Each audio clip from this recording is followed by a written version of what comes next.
আপোনালোকে জানে যে অৰুণোদয় আঁচনি আমি 2019 চনত আৰম্ভ কৰিছিলোঁ।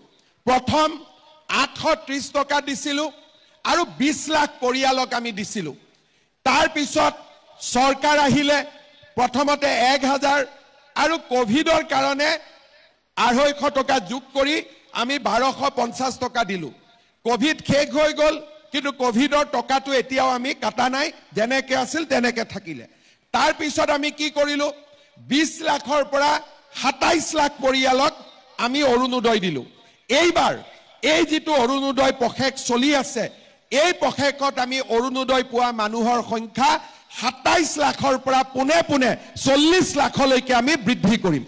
অৰ্থাৎ যদি ঢকুৱাখানা সমষ্টিত আগতে 22,000 পৰিয়ালে অৰুণোদয় পাইছিল, এতিয়া 29,000 30,000 পৰিয়ালে অৰুণোদয় পাব। যদি আমাৰ লখিমপুৰত 22,000 পৰিয়ালে অৰুণোদয় পাইছিল, এইবাৰ 29-30,000 পৰিয়ালে অৰুণোদয় পাব। নাৰায়ণপুৰত বা বিপুৰীয়াত আগতে যদি বা ৰঙানদী নাওবৈচাত আগতে যদি 22,000 অৰুণোদয় পাইছিল, এইবাৰ 30,000 পাব। লখিমপুৰত আৰু এটা লাভ হ'ল, সমষ্টি এটা বাঢ়ি যোৱাৰ কাৰণে আগতে আমাৰ সমষ্টি আছিল বিপুৰীয়া, নাওবৈচা, ঢকুৱাখানা আৰু লখিমপুৰ।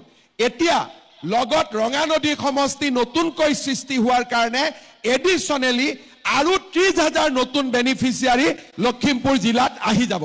তাৰ মানে যদি কোনেও নিজৰ ভিতৰত খেলি মেলি নকৰে, ৰেচন কাৰ্ড থকা 80 পৰা 85% পৰিয়ালে এইবাৰ অৰুণোদয় আঁচনি পাই যাব। লাহে লাহে আপোনালোকে মোক আশীৰ্বাদ কৰি গৈ থাকিব আৰু আমি নতুন নতুন কাম কৰি গৈ থাকিম। দ্বিতীয়তে